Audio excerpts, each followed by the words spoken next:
Career classes के YouTube channel में आप सभी का स्वागत है। तो चलिए आज के इस वीडियो में हम DElEd face to face exam जो होने वाला है 2021 में, उसके लिए जो है एक अच्छा से तैयारी स्टार्ट कर दी है। इससे पहला वीडियो हम S2 का बना चुके हैं और S1 का भी बना हुआ है। उसका क्वेश्चन का भी हम डिस्कस कर चुके हैं एक वीडियो में, उसका लिंक हम दे देंगे। आज हम S2 का जो है सिलेबस स्टार्ट कर दिए हैं। इससे पहले एक वीडियो बन चुका है और इससे पहले हम एक क्वेश्चन पर चर्चा कर चुके हैं। आप ये चीज़ देख रहे हैं, S2 है, संज्ञान, सीखना और बाल विकास, ये सब्जेक्ट है। इसमें 70 नंबर का एग्ज़ाम होगा आप सभी का, और S1 में भी जो है दोस्तों 70 नंबर का एग्ज़ाम होगा आप सभी का। तो मेन ये दो सब्जेक्ट है, इसको अच्छा से तैयारी करना है। तो इसमें जो है आप सभी को इसमें देख रहे हैं टोटल क्वेश्चन 10 रहता है। कितना यहाँ पूर्णांक देख रहे हैं 70 नंबर का। समय आपको 3 घंटे का दिया जाएगा। धैर्य से बनाइएगा और अपने शब्दों में बनाइएगा। टोटल क्वेश्चन आपको 10 मिलेगा और 10 क्वेश्चन में जो है आप सभी को जो है अथवा करके और क्वेश्चन दिया रहता है, तो टोटल 20 क्वेश्चन हो जाता है। तो 20 क्वेश्चन का तैयारी अगर हम कर लिए तो आपको इस बार जो क्वेश्चन आने वाला है वो ज़्यादा इसी से रिलेटेड रहेगा, ज़्यादा भारी नहीं रहेगा। आप लोग इसको ज़्यादा मतलब एकदम इजी वे में लीजिएगा, ज़्यादा भारी मत लीजिएगा, ठीक है, क्योंकि उतना ज़्यादा हार्ड क्वेश्चन नहीं रहता है। तो इस क्वेश्चन पर हम चर्चा कर चुके हैं, सामाजिक कार्यकारण की समझ के विकास में सामाजिक सांस्कृतिक तत्वों की भूमिका का विश्लेषण कर, इस पर हम चर्चा कर चुके हैं। तो इस क्वेश्चन से इस क्वेश्चन का पर जो हम डिस्कस किए हैं, इससे आपको 3 क्वेश्चन बनेगा। एक तो बच्चों के विकास में समाज की क्या भूमिका है, दूसरा बच्चों के विकास में परिवार की क्या भूमिका है, उससे रिलेटेड बना सकते हैं आप, और तीसरा जो है बच्चों के विकास में सामाजिक संस्कृति की क्या भूमिका है, और अलग से पूछ दे संस्कृति की क्या भूमिका है, वो भी आप बना सकते हैं। समझ गए? तो चलिए, इस क्वेश्चन पर डिस्कस हो चुका है। अब हम दूसरा क्वेश्चन, संज्ञानात्मक विकास की जानकारी जो है शिक्षकों के लिए क्यों आवश्यक है, इस पर हम चर्चा करेंगे। और इसके साथ साथ हम इसका जो है जितना भी क्वेश्चन बनेगा उस सब पर हम चर्चा करेंगे। तो इससे जो है एक क्वेश्चन और है, यहाँ पर देख रहे हैं 10 नंबर में, इस पर हम डायरेक्ट सब पर हम चर्चा कर देंगे, क्यों ना सब एक साथ बन जाए। तो इसमें पियाजे के संज्ञानात्मक सिद्धांत के शैक्षिक निहितार्थ पर हम चर्चा करेंगे। चलिए, और जो है एक यहाँ पे पूछ दिया है कि संज्ञानात्मक विकास क्या है। तो यहाँ पे देख लीजिए, संज्ञानात्मक विकास, इसमें भी 10 नंबर का है, 5-5 नंबर का है। तो संज्ञानात्मक विकास पर चर्चा करेंगे, तो सभी एक साथ लेकर के हम चलेंगे। तो चलिए, इस तीनों क्वेश्चन पर हम चर्चा करते हैं एक साथ, एक ही टॉपिक में, सब क्लियर हो जाएगा। क्योंकि पियाजे को शुरू से ही पढ़ेंगे, समझ गए? तो शुरू से पढ़ लेंगे तो ये सब क्वेश्चन क्या हो जाएगा, क्लियर हो जाएगा। समझ गए दोस्तों? तो चलिए हम स्टार्ट करते हैं आज से अगला क्वेश्चन। तो चलिए दोस्तों, अब यहाँ से है पियाजे के जो है पियाजे पर जो है संपूर्ण चर्चा हम कर देते हैं। इससे आपको जो है सभी क्वेश्चन क्लियर हो जाएगा। समझ गए? यहाँ पर देख लीजिए, पियाजे के संज्ञानात्मक विकास के सिद्धांत की व्याख्या कीजिए। देखिए, पियाजे के सिद्धांत को विकासात्मक सिद्धांत भी कहा जाता है, याद रखिएगा। विकासात्मक सिद्धांत के पिता जो है पियाजे को ही बोला जाता है, और संज्ञानात्मक सिद्धांत के बारे में तो बताए ही हैं। तो चलिए आगे इसको देख लीजिए, यहाँ पर है पियाजे के संज्ञानात्मक विकास सिद्धांत की व्याख्या कीजिए। आगे, पियाजे के संज्ञानात्मक सिद्धांत का आप शिक्षा के क्षेत्र में कैसे प्रयोग करेंगे, समझ गए? तो इस सब पर हम चर्चा करेंगे। इसी से आपका संज्ञानात्मक विकास क्लियर हो जाएगा। शिक्षकों के लिए क्यों जानना जरूरी है, ये भी क्लियर हो जाएगा, और शिक्षा में क्या उपयोग है ये भी क्लियर हो जाएगा। तो चलिए यहाँ शुरुआत कर देते हैं। यहाँ पर देख लीजिए, यहाँ पर है, देख लीजिए क्या है, डॉक्टर जीन पियाजे। क्या है? डॉक्टर जीन पियाजे। जन्म हुआ था 1896 और मृत्यु हुआ था 1980 में। एक स्विस मनोवैज्ञानिक थे, यानी कि स्विट्जरलैंड के मनोवैज्ञानिक थे, तथा मूल रूप से वे प्राणी वैज्ञानिक थे, यानी कि जूलॉजिस्ट थे। ठीक है। इसके अतिरिक्त पियाजे ने धर्म और दर्शन का भी गहन अध्ययन किया था, यानी कि ये धार्मिक ज्ञान भी ये रखते थे थोड़ा सा। चलिए अब देखते हैं आगे क्या है। चलिए आगे देख लीजिए, आगे यहाँ पर देख लीजिए, पियाजे ने दर्शन की ज्ञान मीमांसा यानी एपिस्टेमोलॉजी और प्राणी विज्ञान में संबंधों की खोज की। उनके इन कार्यों ने उन्हें मनोविज्ञान के रूप में प्रसिद्धि दिलाई। जब उन्होंने ज्ञान मीमांसा और प्राणी विज्ञान पर जो है चर्चा, दोनों को संबंध जोड़ा, तो इनको मनोविज्ञान के रूप में क्या हुआ, प्रसिद्धि मिली। ज्ञान मीमांसा यानी ज्ञान के बारे में और प्राणी के बारे में बताए, तब उनको मनोविज्ञान में क्या हुआ, प्रसिद्धि मिली। अब है पियाजे ने फ्रांस के बीने के साथ भी कई वर्षों तक कार्य किया, यानी कि फ्रांस जो बीने है, जो बुद्धि परीक्षण का सबसे पहला जो है परीक्षण किया था, तो बीने ने ही किया था मानसिक क्षमता के आधार पर। तो बीने के साथ भी ये कुछ दिन फ्रांस में रहे और पियाजे ने बुद्धि के बारे में अपना तर्क दिया था कि बुद्धि जन्मजात नहीं होती। तो इन्होंने इस पूर्व कारक का खंडन किया कि बुद्धि जन्मजात होती है। समझे। फिर जो है ये बताया कि बुद्धि क्या होती है, जन्मजात होती है।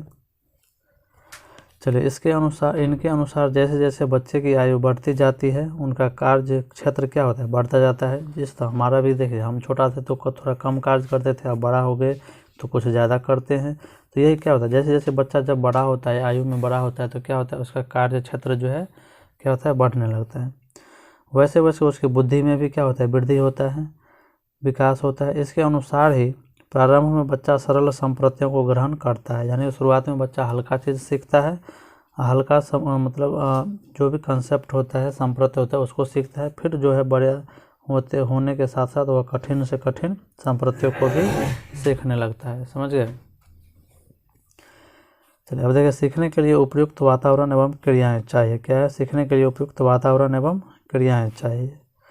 पियाजे के अनुसार ही सीखना यांत्रिक क्रिया न होकर बौद्धिक प्रक्रिया है। क्या है, पियाजे ने बोला है कि ये यांत्रिक क्रिया न होकर, यानी कि ये मूर्त रूप से जो हम करते हैं, जैसे कला जो चित्रकार होता है, चित्रकार नहीं, जैसे मूर्तिकार जो होता है, डॉक्टर, इंजीनियर सब जो होता है, डॉक्टर सब, ये क्या होता है, प्रत्यक्ष रूप से करके सीखता है।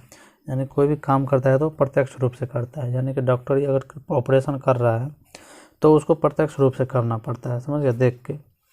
तो यही बोल रहे हैं पियाजे कि ये यांत्रिक क्रिया नहीं है, ये क्या है, मैकेनिकल जो है प्रोसेस नहीं है, न ये क्या है, बौद्धिक प्रक्रिया है। सीखना संप्रत्य निर्माण की प्रक्रिया होती है, जिसका क्रम सरल से कठिन संप्रत्यों की ओर चलता है। सीखना, ये क्या बोले थे ऊपर में देख लिए, बौद्धिक प्रक्रिया है, यानी कि सोचने समझने तर्क करने की योग्यता, निर्णय लेने की योग्यता, बौद्धिक क्षमता, स्मरण जो है, हमारी नैतिकता, ये सब क्या है, ये सब क्या है, बौद्धिक प्रक्रिया है। अब बोला सीखना संप्रत्य निर्माण की प्रक्रिया होती है, यानी कि संप्रत्य निर्माण वो होता है जब कोई चीज़ के बारे में जो हम उस चीज़ को अच्छा से क्या करते हैं, समझते हैं, तो वो क्या होती है, हमारा संप्रत्य निर्माण। किसी चीज़ के बारे में जब हम सोच समझ के उसको अपने दिमाग में क्या करते हैं, उसका एक इमेज बनाते हैं, तो वो हमारा संप्रत्य निर्माण हुआ। चलिए, जिसका क्रम सरल से कठिन की ओर चलता है, यानी कि जब कोई भी हल्का चीज़ सीखते हैं या हल्का चीज़ पर पहले विचार करते हैं, फिर उसके बाद बड़े स्तर पर हम जाते हैं। बच्चों का मस्तिष्क जैसे जैसे विकसित होता है, उसमें सरल से अपेक्षाकृत जटिल प्रत्ययों का निर्माण एवं उसकी उपयोगिता की क्षमता विकसित होती जाती है। समझ गए। जैसे जैसे बड़ा बच्चा बड़ा होगा, उसमें क्या होता है, उसमें परिपक्वता आएगा और उसमें उसको संप्रत्य में क्या होगा, संप्रत्य निर्माण में, उसके क्षमता में, उसके उपयोगिता में क्या होगा, विकसित होगा, वृद्धि होगा। मनोविज्ञान ने इसे संप्रत्य निर्माण का सिद्धांत कहा है। समझ गए, प्रिंसिपल ऑफ कंसेप्ट फॉर्मेशन। चलिए, अब आगे देखिए, बच्चों में वास्तविकता के बारे में चिंतन करने की शक्ति परिपक्वता स्तर और अनुभवों की अंतःक्रिया पर निर्भर करता है तथा निर्धारित होता है। यानी कि बच्चों के परिपक्वता स्तर पर अनुभवों अंतःक्रिया पर निर्भर करता है तथा निर्धारण होता है। यानी कि बच्चों में वास्तविकता के बारे में चिंतन करने की शक्ति जो परिपक्वता स्तर और अनुभवों के अंतःक्रिया पर निर्भर करता है। जब बच्चा अगर 3 वर्ष का बच्चा है, 5 वर्ष का बच्चा है, तो अपने स्तर के, अपने परिपक्वता के अनुसार ही वो क्या करता है, सोच सकता है, अनुभव कर सकता है, बस। मनोवैज्ञानिकों द्वारा इसे अंतःक्रियावादी विचारधारा का नाम भी दिया गया है। समझ गए, इसे मनोवैज्ञानिकों द्वारा अंतःक्रियावादी का भी विचारधारा का नाम दिया गया है। अब है इस सिद्धांत के जो है कुछ पद हैं, उसके बारे में देखेंगे। संज्ञानात्मक विकास के सिद्धांत में पियाजे ने 2 पदों पर अधिक जोर दिया है, संगठन है ऑर्जेंटेशन और अनुकूलन है एडप्टेशन। इसके अतिरिक्त और भी पद है, उस पर चर्चा करते हैं। पहले अनुकूलन देख लीजिए, एडप्टेशन क्या है। तो एडप्टेशन की क्षमता जो होता है दोस्तों, पियाजे कहते हैं कि ये बच्चों में जन्मजात होती है। यानी बोल रहे हैं कि पर्यावरण में अपने पर्यावरण के साथ समायोजन की प्रकृति जन्मजात होती है। इसकी प्रवृत्ति के अनुकूलन, इसी प्रवृत्ति को अनुकूलन कहा जाता है। जो हम बच्चों में प्रत्येक बच्चा जो है, जो पियाजे बोलते हैं कि प्रत्येक बच्चा को है अपने वातावरण में सामंजस्य करने की क्षमता जो क्या होती है, जन्मजात होती है, जिसे अनुकूलन कहा है। फिर बाद में अनुकूलन की 2 उप प्रक्रिया बताए हैं, इस पर चर्चा करेंगे। उनके अनुसार बालक प्रारंभ से ही पर्यावरण के साथ अनुकूलन करने लगता है, जन्म लेता है, उसके बाद अब पर्यावरण में क्या करता है, अनुकूलन करना स्टार्ट कर देता है। अगर जब कोई बालक वातावरण में किसी उद्दीपक परिस्थिति के सम्मुख होता है, उस समय उसकी विभिन्न मानसिक क्रियाएं अलग अलग कार्य नहीं करती, बल्कि एक साथ संगठित होकर ज्ञान अर्जित करने में उसकी सहायता करती है। यानी कि जब कोई नई परिस्थिति आता है तो बच्चा अलग अलग उस चीज़ को नहीं करता है, एक साथ सारे जितना भी मानसिक प्रक्रिया है उसको एक साथ संगठित करके, एक साथ करके उसको सोचता है और तब जाकर नई परिस्थिति में वो समायोजित करता है। मानसिक स्तर पर यह क्रिया सदा चलती रहती है। वातावरण के साथ समायोजन संगठन का ही परिणाम है। वातावरण में जो हम समायोजन करते हैं वो हमारे संगठन का ही परिणाम है। संगठन समझ गए, कोई नई परिस्थिति में जाकर जब हम जो हमारी मानसिक क्रिया है उसको एक साथ प्रयोग करते हैं, अलग अलग नहीं करते हैं, समझ गए। अनुकूलन भी संगठन की भांति वातावरण के साथ समायोजन स्थापित करने की एक आवश्यक प्रक्रिया है। अतः संगठन और अनुकूलन एक दूसरे के क्या है, पूरक है, प्रक्रिया है। वातावरण के साथ व्यक्ति के संबंध को संगठन आंतरिक रूप से प्रभावित करता है, जबकि अनुकूलन बाहरी रूप से प्रभावित करता है। संगठन क्या करता है, आंतरिक रूप से प्रभावित करता है और अनुकूलन बाहरी रूप से प्रभावित करता है। पियाजे ने अनुकूलन की प्रक्रिया को अधिक महत्वपूर्ण माना है, क्योंकि इसके द्वारा ही बच्चा अपने वातावरण में समायोजित कर पाता है। तो इसकी 2 उप प्रक्रियाएँ बताए हैं, पहला आत्मसातकरण और दूसरा सामंजन, एसिमिलेशन और एकोमोडेशन। पहले आत्मसातकरण समझ लेते हैं। तो आत्मसातकरण एक ऐसी प्रक्रिया है जिसमें बालक समस्या समाधान करने के लिए पहली सीखी हुई योजनाओं का यानी पूर्व ज्ञान का क्या करता है, सहारा लेता है। यानी पहले सीखी हुई योजनाओं या मानसिक प्रक्रियाओं का सहारा लेता है। यानी यह एक जीव वैज्ञानिक प्रक्रिया है।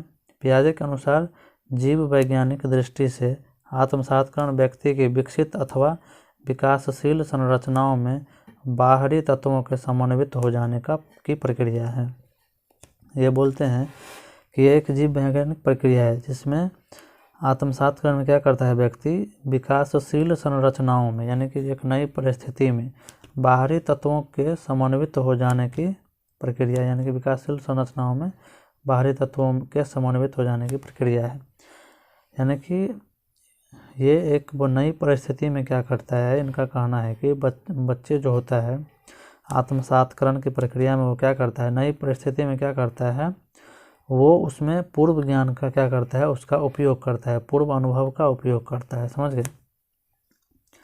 यहाँ पर बोल रहा है कि जब मनुष्य कोई प्राणी भोजन करता है तो भोजन मूल रूप से शरीर के भीतर में ही पच जाता है या रहता है, बल्कि भीतर में नहीं रह पाता, बल्कि वह बना हुआ रक्त उसकी मांसपेशियों में इस प्रकार समा जाता है जिससे उसकी मांसपेशियों की क्या है, संरचना जो है आकार बदल जाती है। यानी कि जैसे हम खाना खाते हैं तो खाना खाने के बाद क्या होता है, हमारा शरीर मोटा होता है, शरीर में क्या होता है, स्वस्थ होता है। तो यही बोल रहे हैं। तो इससे यह स्पष्ट होता है कि आत्मसातकरण की प्रक्रिया में के परिणाम स्वरूप संरचनात्मक परिवर्तन घटित होता है। यानी कि जब हम आत्मसातकरण की प्रक्रिया में रहते हैं तो हमारे अंदर क्या होता है, एक संरचनात्मक परिवर्तन आता है। नई परिस्थिति में घुलने मिलने का क्या होता है, एक अलग से क्या करना पड़ता है, एक नई परिस्थिति में क्या करना पड़ता है, मतलब अपने जो है पूर्व ज्ञान का क्या करना पड़ता है, उपयोग करना पड़ता है। यहाँ पर देख लीजिए, नए अनुभव का आत्मसातकरण करने के लिए अनुभव के स्वरूप में परिवर्तन लाना पड़ता है, जिससे वह पुराने अनुभव के साथ मिलजुल कर संज्ञान के एक नए ढांचे को पैदा करता है। इस प्रक्रिया में बालक का प्रसन्न अनुभव ज्यों का त्यों रहता है, केवल उसके नए अनुभव में ही परिवर्तन होते हैं। यानी कहने का मतलब हुआ कि एक उदाहरण समझिए, जब हम गांव में जाते हैं जब, तो नल देखे होंगे क्या चलिए नल देखते होंगे, नल से पानी निकालने के लिए इस तरह से घुमाते हैं दाहिने तरफ, जब घुमाते हैं तो क्या होता है कि वो चलने लगता है। तो ये प्रक्रिया तो हम सीखे रहते हैं। जब यही प्रक्रिया हम बाज़ार जाते हैं, बाज़ार में जब करते हैं तो वहाँ का नल में टूटी ही नहीं रहता, ऊपर वाला घुमाने वाला रहता ही नहीं है। तो नहीं रहता है तो उसके लिए हमें क्या करना पड़ता है, हम पूर्व अनुभव का पहले उपयोग करते हैं, किसी भी तरह से इधर उधर घुमा के देख लेते हैं, तो नहीं पानी गिरता है तो क्या करते हैं, साइड में जाकर बैठ जाते हैं। तो जब कोई चलाता है तब हम क्या करते हैं, उसको फिर जाके हम उसको चलाते हैं। तो इससे क्या हो, जब तक हम पूर्व ज्ञान का उपयोग कर रहे हैं तो क्या है, समायोजन आत्मसातकरण हुआ। और जब उसमें हम चेंजिंग कर देंगे कि नहीं अब इस तरह से करना है, तो वो क्या हो जाएगा, सामंजन हो जाएगा। समझ गए। तो सामंजन एक ऐसी प्रक्रिया है जो पूर्व में सीखी गई योजनाओं या मानसिक प्रक्रियाओं से काम न चलने पर सामंजन के लिए की जाती है। यानी कि जब पूर्व अनुभव का काम हमें नहीं हुआ, तब जो हम चेंजिंग किए तो वो क्या हो गया, हमारा सामंजन हो गया। पूर्व ज्ञान का अनुभव किए वो क्या हो गया, आत्मसातकरण। अब पूर्व ज्ञान में जब हम चेंजिंग करेंगे तो वो क्या हो जाएगा, सामंजन या समायोजन।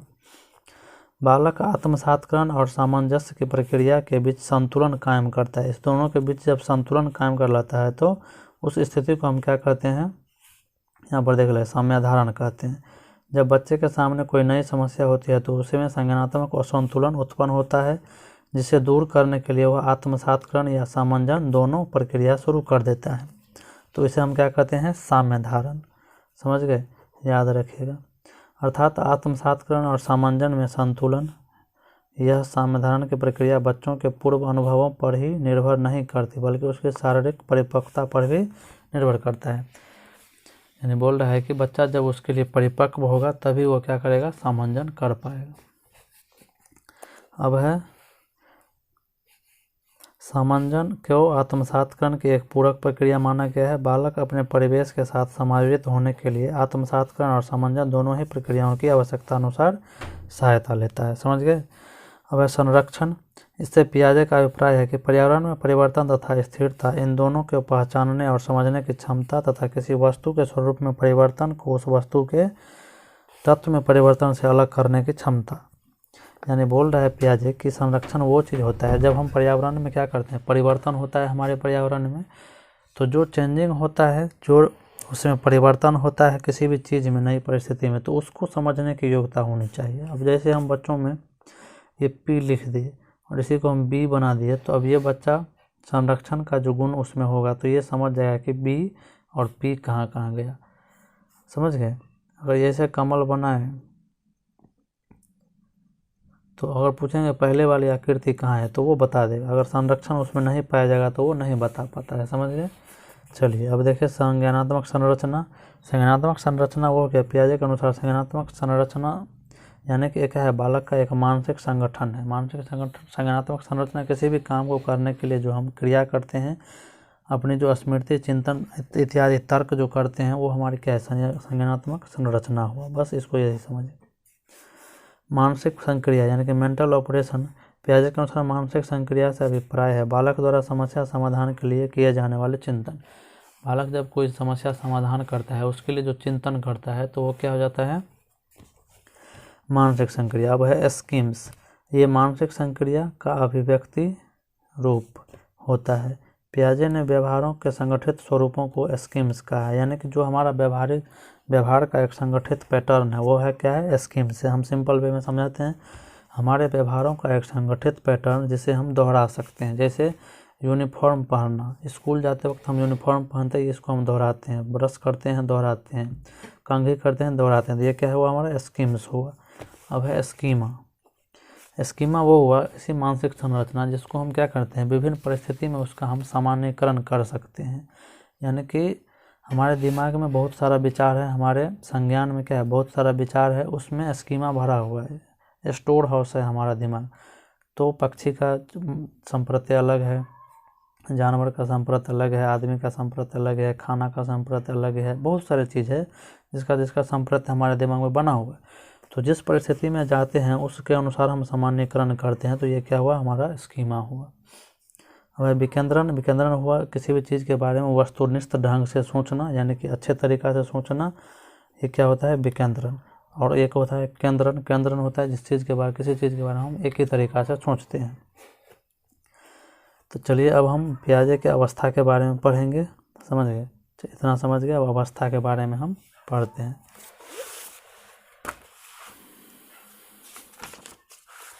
चलिए तो यहाँ पर देख लीजिए अवस्था, पियाजे की जो अवस्था है उसके बारे में हम देख लेते हैं। पहला है संवेदी पेशीय अवस्था। तो संवेदी पेशीय अवस्था देख लीजिए। बच्चे के संज्ञानात्मक विकास की यह पहली अवस्था है। यह जन्म से लेकर के 2 वर्ष तक की होती है। कितना होती है? जन्म से लेकर के 2 वर्ष तक की। इस अवस्था में बच्चा अपने आप को वस्तु से अलग करने की योग्यता प्राप्त कर लेता है, यानी कि वस्तु से अलग करने की योग्यता। समझ गए? इस अवस्था में बच्चा अपने आप को वस्तु से अलग करने की, यानी कि वह समझने लगता है कि यह वस्तु वह वस्तु से भिन्न और अलग है। यानी कि जैसे ये पेन दिए हम और मार्कर दिए, तो वो समझ जाता है कि ये अलग है और ये अलग है। उसके हाथ में एक दूध का कटोरा दिए और एक पानी का कटोरा दिए, वो समझ जाता है। समझ गए? चलिए, धीरे धीरे वह व्यवहारों तथा वातावरण पर पड़ने वाले अपने प्रभावों के बीच संबंध सीख लेता है। यानी कि धीरे धीरे वह व्यवहारों तथा वातावरण पर पड़ने वाले प्रभाव को, यानी कि उसके व्यवहार के साथ कैसा होता है, आप गुस्से में उससे बात कर रहे हैं कि प्यार में बात कर रहे हैं, वो चीज़ समझने लगता है। समझ गए? उसमें इतनी योग्यता आ जाती है कि वह समझने लगता है कि आग को छूने से हाथ जलेगा या बर्तन हिलाने से आवाज़ होगा। ये संप्रत्य उसमें आ जाता है दिमाग में। चलिए आगे देखते हैं। उसमें समय तथा स्थान के अर्थ को समझने की योग्यता विकसित हो जाती है, यानी कि वो घड़ी नहीं देखना स्टार्ट कर देता है। समझ गए? इतना उम्र में घड़ी के बारे में क्या समझेगा। वो ये समझने लगता है कि समय का मतलब हो गया कि आप उससे कितना देर तक दूर हैं। ये समझने लगता है कि मम्मी इतना देर से कहाँ गई, वो मम्मी को नहीं देख रहे हैं, पापा को नहीं देख रहे हैं, ये समझने लगता है। और आप इससे कितना दूरी पर हैं वो समझने लगता है। स्थान के बारे में वो समझने लगता है कि मम्मी वहाँ घर में है, किचन में है, दूरा पर है, ये समझने लगता है। चलिए अब देखते हैं। परंतु अभी समय तथा स्थान के बारे में वो अमूर्त रूप से नहीं सोच पाता है। किससे? अमूर्त रूप से नहीं सोच पाता है। समझ गए? इस अवस्था में एक मुख्य विशेषता यह होती है कि उसमें वस्तु स्थायित्व का गुण जो है आ जाता है। वस्तु स्थायित्व का गुण आ जाता है, यानी कि उसके सामने में वस्तु नहीं है फिर भी उसके बारे में वो सोचने लगता है। देखना, समझने लगता है कि नज़र से ओझल होने वाली वस्तु भी बाद में अस्तित्व में कायम रहता है। उसके अस्तित्व में क्या होता है? कायम रहता है। समझ गए? यानी कि रुपया पैसा जो चुरा के रख देते थे, बोलते थे नहीं है, वो अब समझने लगता है कि नहीं, कहीं तो कहीं है, कहीं ना कहीं है। अब है पूर्व संक्रियात्मक अवस्था। पहला था संवेदी पेशीय अवस्था, या फिर इसको संवेदी गामक अवस्था बोल सकते हैं, जन्म से 2 वर्ष। अब है पूर्व संक्रियात्मक अवस्था। तो इसको जो है किस तरह से देखेगा, देखिए। संज्ञानात्मक विकास की दूसरी अवस्था है, 2 से लेकर के 7 वर्ष तक रहता है। इस अवस्था में बच्चे बौद्धिक योग्यता एवं चिंतन योग्यता में थोड़ी जटिलता आ जाती है, यानी कि बौद्धिक क्षमता जो है अब थोड़ा सा विकसित हो जाता है। समझ गए? अब वह भाषा का उपयोग करने लगता है। अब वो भाषा को जो है अच्छी तरह से अब बोलना स्टार्ट कर देता है। वस्तुओं को शब्दों तथा प्रतिमाओं के रूप में प्रस्तुत करने योग्य बन जाता है, यानी वस्तुओं को अब जो है और प्रतिमाओं को शब्दों में बता सकता है कि ये पेन है, ये कलम है, ये दूध है, ये हाथ है, बता सकता है। परंतु उसकी बौद्धिक योग्यता उसकी उसी तक सीमित होती है, यानी कि वो स्व केंद्रित होता है, बुद्धि तो उसी पर डिपेंड रहता है, यानी खुद अपने बारे में सोचता है। उसे दूसरों के संबंध में चिंतन करने में कठिनाई होती है, वो दूसरे के बारे में नहीं सोच पाता है। किसी एक विशेषता या गुण के आधार पर वस्तुओं के वर्गों को विभाजित कर सकता है, यानी किसी एक गुण के आधार पर वो अलग कर सकता है। यानी कि वो अगर 2 वस्तु दिखाए तो देखेगा कि दोनों से लिखा ही जाता है, तो बोलेगा कि यह एक ही चीज़ है, ये नहीं समझेगा कि ये अलग है, ये अलग है। समझ गए? जैसे यदि ए एक वस्तु है, ए वस्तु बी के समान एक गुण में दिखता है, तो समझने लगता है कि दोनों वस्तुएं दूसरे गुणों में भी क्या होगा? समान ही होगा। जैसे अभी बताएं ना कि दोनों से लिखा ही जाता है, अगर एक गुण में समान है, एक ही तरह से दिखता है, तो समझ जाएगा कि दोनों क्या है? एक समान है। चलिए, इस अवस्था के अंत में संख्या सीख लेता है, यानी कि 1 2 3 4 5 पूरा सीख लेता है। संरक्षण संप्रत का विकास होने लगता है। संरक्षण का जो संप्रत है पूर्ण रूप से इस अवस्था में विकसित नहीं होता है, ये इस अवस्था में आके विकसित होता है। समझ गए? फिर भी इस अवस्था में बच्चों में चिंतन में लचीलापन नहीं पाई जाती है, यानी कि चिंतन में लचीलापन कहने का मतलब वो पूर्ण रूप से अभी तक अमूर्त रूप से नहीं सोच पाता है। इस रूप में चिंतन क्या होता है? अतार्किक होता है। क्या होता है? अतार्किक होता है। चलिए, अब मूर्त संक्रियात्मक अवस्था या मूर्त प्रचालन अवस्था, यानी कि इसका उम्र जो है 7 से लेकर के 12 वर्ष तक है। इस अवस्था में बच्चों में तार्किक चिंतन अब क्या होता है, विकसित आ जाता है। 6 साल की आयु में संख्या सीख जाता है पूर्ण रूप से। 7 साल की आयु में मात्रा सीख जाता है कि कितना लीटर है, कितना है। 9 साल की आयु में वजन सीख जाता है, ये सब सीख जाता है। इस अवस्था में इसमें गिनती भी सीख जाता है और आरोही क्रम, अवरोही क्रम, श्रृंखला, ये सब सीख जाता है उसमें। तो इस अवस्था में संबंध संप्रति भी विकसित हो जाता है, यानी दादा दादी, चाचा चाची सबको पहचानने लगता है कि दादा का पापा कौन लगेगा, मम्मी का पापा, मम्मी का भाई कौन लगेगा, सब समझने लगता है। बच्चा यह समझने लगता है कि यह वस्तु उस वस्तु से लंबी है या छोटी है, यह भी समझने लगता है। लंबा छोटा का संप्रति विकसित हो जाता है। पहली 2 अवस्थाओं की अपेक्षा इस अवस्था में बच्चे के चिंतन या संज्ञानात्मक कार्य की लचीलापन अधिक पाई जाती है। अब वो चिंतन उसमें क्या होता है, थोड़ा सा तार्किक होना स्टार्ट हो जाता है, पूरा तार्किक का हो जाता है। इसमें अतार्किक रहता है, इसमें तार्किक रूप से सोचना स्टार्ट कर देता है। समझ गए, यहाँ पे देख रहे तार्किक चिंतन की योग्यता आ जाती है। आत्मकेंद्रित चिंतन की प्रवृत्ति काफ़ी घट जाती है, यानी कि अब दूसरे के बारे में भी वो चिंतन करना स्टार्ट करता है। अब है औपचारिक प्रचलनात्मक अवस्था, यानी औपचारिक संक्रियात्मक अवस्था, और ये क्या है, मूर्त प्रचलनात्मक अवस्था या फिर अनौपचारिक अवस्था बोल सकते हैं। यह अंतिम अवस्था है, यह 12 से ऊपर है या 11 से ऊपर बोलिए। इस अवस्था में बच्चा अमूर्त एकांशों के बारे में अब सोचने लगता है, अमूर्त रूप से, यानी कि प्रत्यक्ष रूप में उसको नहीं भी दिखाइएगा तब भी वो सोच सकता है। और मूर्त संक्रियात्मक अवस्था में अगर ताजमहल के बारे में रहे हैं तो ताजमहल उसको हमें दिखाना पड़ेगा, समझ गए, तभी वो समझेगा। इस अवस्था में अब ताजमहल नहीं भी रहेगा तब भी वो समझ जाएगा। तार्किक प्रस्ताव को समझने लगता है, किसी समस्या के भिन्न भिन्न तत्वों को अलग करने तथा संभव समाधानों को खोजने की योग्यता आ जाती है, यानी कि कोई 2 तत्व को अब वो अलग अलग कर सकता है। इस अवस्था में बच्चा परिकल्पित समस्याओं का भी सामना करने लगता है, यानी कि वो बैठे बैठे किसी भी समस्या का समाधान कर सकता है, यानी कि सोच सकता है। परिकल्पना यानी कि हम ये करेंगे वो करेंगे, ऐसी वाले जो है बैठे बैठे वो चीज़ को अब सॉल्व कर सकता है। धीरे धीरे बच्चों में विवेक, रचनात्मक चिंतन तथा पृथक्करण की योग्यता निकल आती है। अभौतिक समस्याओं का समाधान की योग्यता भी फूट पड़ती है। समझ गए, चलिए इतना समझ गए। तो अब जो है शिक्षा में उसकी क्या उपयोगिता है और शिक्षक के लिए क्यों जरूरी है उसके बारे में अब हम देखेंगे। इसी से दोनों बनेगा, शिक्षा में इसका क्या प्रयोग है और शिक्षक के लिए क्यों आवश्यक है, दोनों इसी में साथ साथ दिया हुआ है।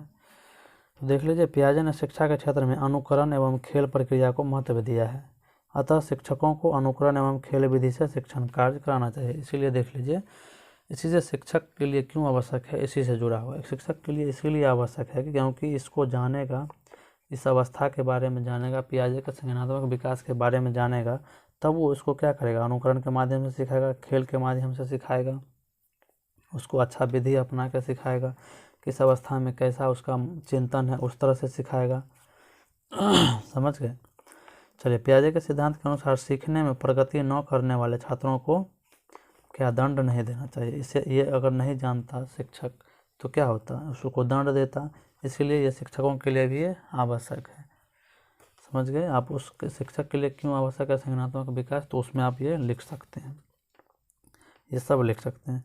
पियाजे के सिद्धांत के अनुसार चालक और अभिप्रेरणा अधिगम एवं विकास के लिए आवश्यक है, यानी कि चालक यानी कि जैसे चालक यानी एक ड्राइवर होता है, समझ गए, और एक होता है अभिप्रेरणा। ये दोनों एक ड्राइवर का काम करती है, चालक जो है ड्राइवर का काम करता है और अभिप्रेरणा जो है मोबिल का काम करती है। मोबिल समझिए या पेट्रोल समझिए।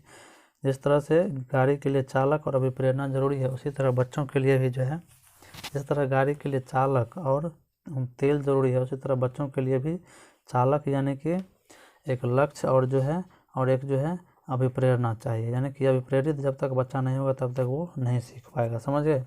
अतः शिक्षण अधिगम प्रक्रिया में इन दोनों को उचित प्रयोग करना चाहिए। अब पियाजे ने इस बात पर बल दिया है कि बच्चों को स्वीकार्य के द्वारा सीखना, स्वक्रिया के द्वारा, क्या है स्वक्रिया यानी खुद से करके सीखना के लिए अवसर हमें प्रदान करना है। बच्चों को खुद से करके सीखने देना। अगर इस चीज़ के बारे में शिक्षक नहीं जानता तो ये ऐसा करता नहीं कर पाता।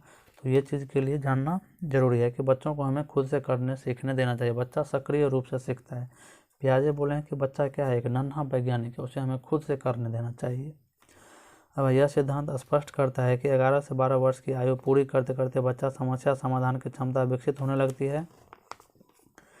अतः इस आयु वर्ग के बच्चों को हमें समस्या समाधान की विधि से पढ़ाना चाहिए। समझ गए।